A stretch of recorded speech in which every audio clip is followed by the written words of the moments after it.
Welcome back to Dragonfall. We decontaminated this lab that we may or may not have killed this guy in by accident. Who knows? But we found the logs. We also found the code to the executive office. But let's see. Glancing back at the menu, it looks like there are log entries reaching back for 2 weeks. All of the entries are attributed to the same author, and none of them appear to be password protected. Read the entry dated 2 weeks ago. The new formula arrived. Formula 17. I swear whoever names these things must have no imagination at all. Formula 17? Honestly. Still, I can't wait to start working with it.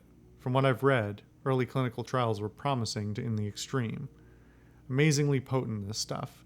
And increased potency means less frequent injections at a lower dosage. There's nothing not to like. Despite my enthusiasm, there's still much to be done. Speeding up absorption rates is first on the list, and I have some concerns regarding the subject's immune reactions. Perhaps the formula could be tailored on a patient-by-patient basis. Read the entry dated last week. Tailoring doses to individual patients has worked wonders. The key was taking a gene therapy-based approach. They've been using it in medicine for ages, so why not apply the same logic here? So in a nutshell, I've used subjects' own DNA to delude their immune systems into believing that Formula 17 belongs in their bodies. Simple and effective. This approach has helped to increase the formula's absorption rate, as well as significantly reducing into the incidences of rejection.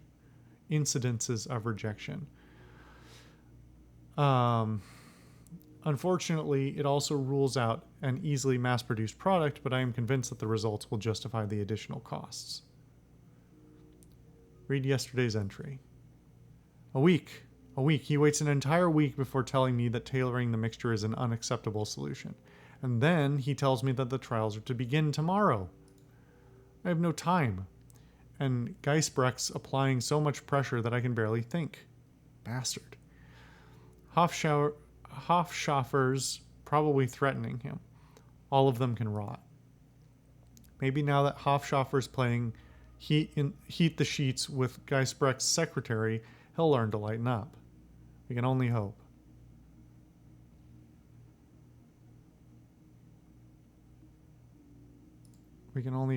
Anyway, I gotta go back and reread that in a second. Anyway, I have some new ideas to move forward with the formula. Admittedly, they're far-fetched, possibly even dangerous. But if I don't start producing some results, I get the feeling that it won't be my problem for much longer. Wish me luck, journal. It's science time.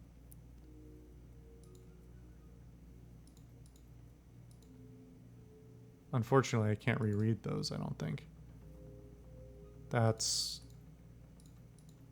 Really? Wow. Okay. I think what I'm reading then is that what the spirit was seeing was probably the CEO, and then the secretary. Well, I guess the question is the secretary going upstairs to shtup the CEO, or is she involved with the project somehow? Anyway. All right, that's all that's in this lab, I think. So let's take a look out here. I think we need to go get this door unlocked now.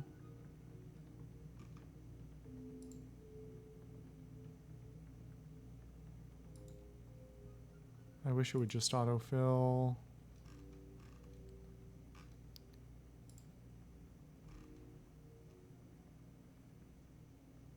Uh, 54139.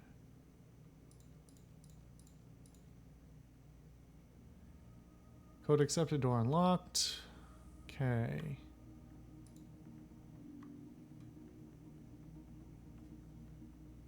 A stack of business cards on this desk reveals that it belongs to one Annika Schroeder. A cursory search reveals that the desk's drawers are stuffed full of lewd love notes, all hastily written on scraps of office stationery. Rummage through the notes. Exploring Anika's desk is like embarking on an odyssey of filth. 30 seconds in and you've already learned 3 new euphemisms for sex in the storage closet as well as exciting new definitions for a variety of common office terms. Okay. I'll leave you a post-it note. Thankfully, your search also turns up something more immediate value. A scrap of paper with a name and a 5-digit code scribbled on it. Haushofer 84792.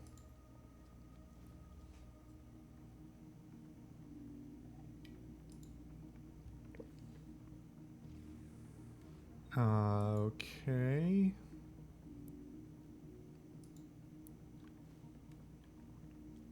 On the desk is a file folder labeled Project Atlas. Open it. The folder is empty except for a single note. Moved to digital archive and locked under executive authorization.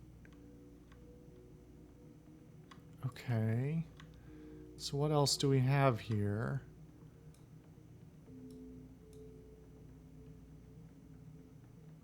We don't have... Can we use the records terminal to get the Project Atlas information?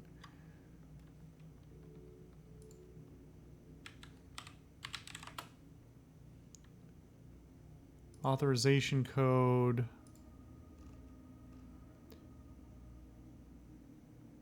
Eight 4792. Is this the right thing? I guess it is. Welcome, Herr Haushofer. Volumes of information begin to flit across the screen. A good half of what you're seeing has been redacted, and the rest is written in impossibly dense corpse speak. Etiquette Corporate, attempt to decipher the text. You scan the archived information, collating in your head as you go. Within a few seconds, a picture begins to form in your mind. From what you can tell, the ultimate goal of Project Atlas is to circumvent the effects of essence loss in metahuman subjects. Apparently, a number of working prototypes have been built over the last year to test the theories put forward by project scientists. The most recent of these has been designated Mark 6. The project isn't all sunshine and rainbows. There are death reports in here. The mortality rate among test subjects has been appallingly high. The report also makes reference to Formula 17, a substance that is being developed in support of Project Atlas. Access visual record. VP level authorization required. Proceed, continue. 84796? Was that wrong? 84792.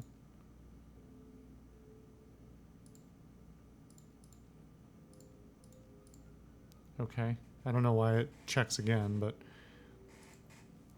There are too many records here to sort through quickly. A quick scan reveals the following details. Records of laboratory experiments on metahumans, images of an extensive series of cyber surgeries being performed upon a large troll, records of that same troll carving his way through opponents with a massive axe, and gun cam footage of what appears to be a vehicle-mounted chain gun. The weapon has been photographed tearing apart a variety of targets, both artificial and organic. Copy the visual records for the Shockwell writer. Download the project data, your PDA for the Shockwell writer. Okay. And I need the drug formula for... Oh, maybe I can look that up too. I feel like the fact that they named it twice so far. Yeah. This is a weird mechanic that I don't think really is a good choice for this game, but it's fine. I don't think typing stuff in is ever a good idea in a game like this. Just like, if I have it in my head, just hand it to me. You're already sort of, you know, railroading me by virtue. Like I was just thinking about it when we were in the secretary's office, right? We searched through her desk, and it's just like, hey, do you want to search through her desk more? And it's like, well, of course I do, because you told me to. it's a lot looser than a typical tabletop RPG where, depending on your DM or your GM, they may say, hey, there's these hints here. Do you want to engage with them? Or you may have a DM who's very, hands off and says, hey, if you want to search the place, you have to tell me you want to search the place. So if you're already in this state where in a video game you can't really have it be that open-ended, just auto type the codes for me. Like you're mostly focusing on the narrative here anyway. You want me to get the full story. If I don't run into the elements that are needed to trigger that, then sure. But like, don't make me type out each of these things. It's just kind of like if I didn't do that and then I found out later I had missed it just because I didn't make the connection that I needed to type that in, I'd feel a little bad about it. It doesn't add to my engagement with the material to have to type in the search myself. It's funny because I was just thinking as I was talking about this about the old school text-based RPGs where you would just type in everything you wanted to do or everything you wanted to engage with. And those old games from, the 70s and 80s are...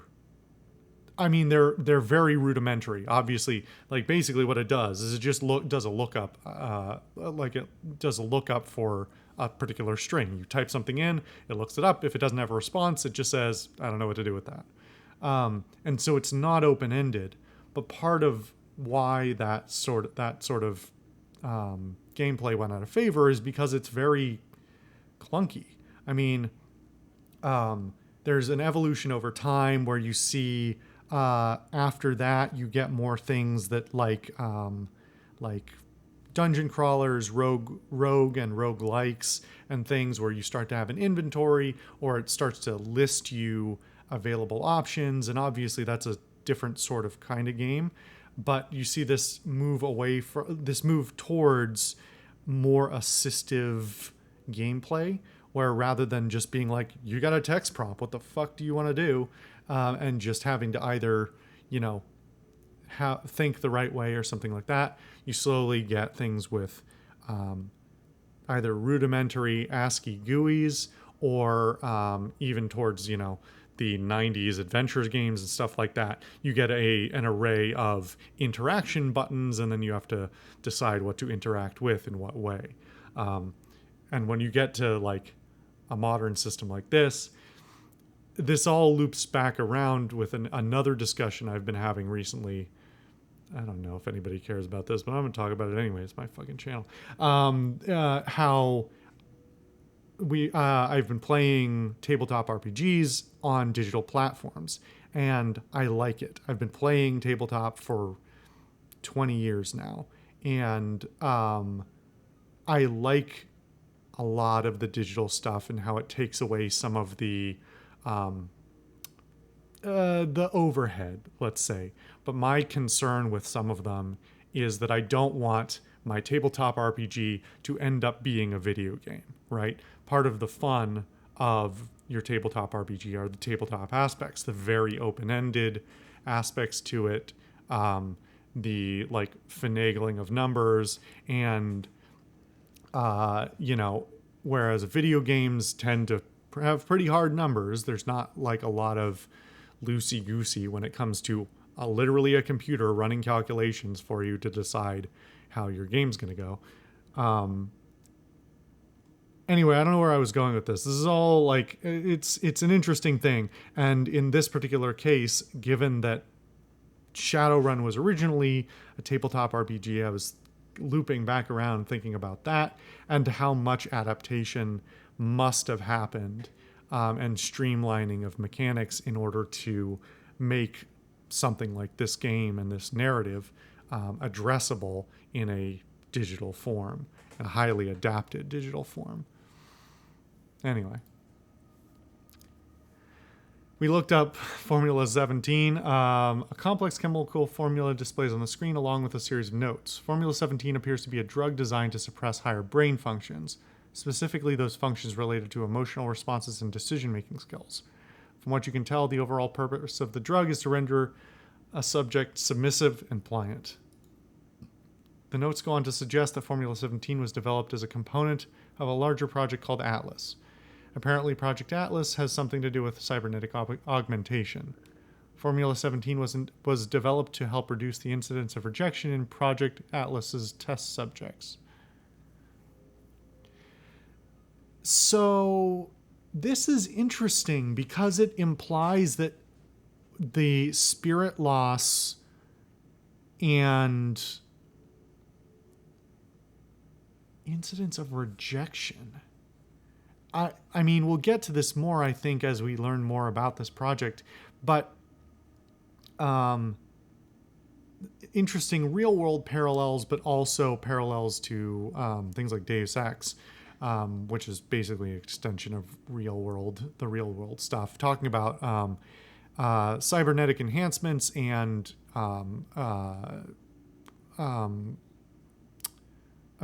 to a lesser or to a more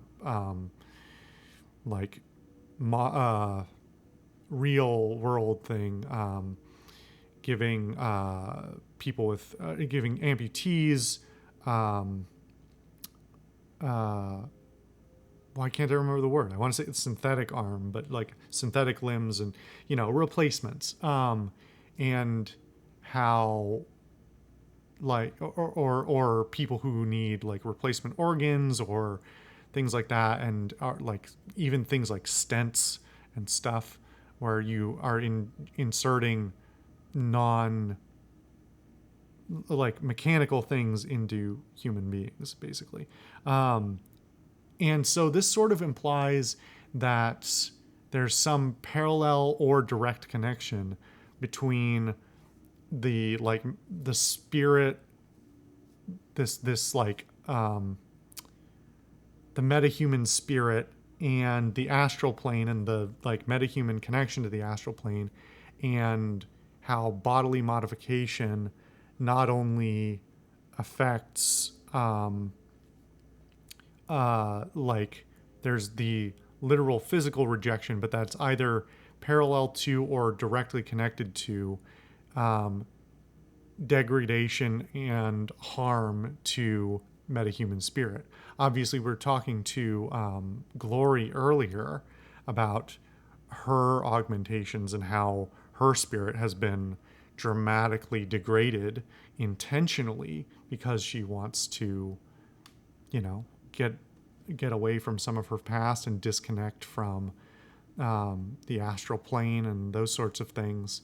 And so it raises the question of, for a commercial enterprise making pharmacological developments, what is the reason for doing this? It sounds like this drug is meant to keep them compliant, but is that part of a cocktail of other things? Because it doesn't necessarily, unless is it a question of giving them this drug because they are receiving the augmentations against their will, and their body, both their body and spirit, rebels and tries to physically reject it just as their mind does? Or is it something that is like in order to as a cocktail to turn a sentient sapient person into a killing machine of some kind? In order to do that, do they have to subdue mind, body, and spirit all simultaneously? And this is just one of a number of things. I mean, it's certainly consistent with what Shockwell and Reiter said about them being without morals or ethics. So I think we'll come back in the next episode and finish this up, just because this one's about to go a little long. So see you guys then.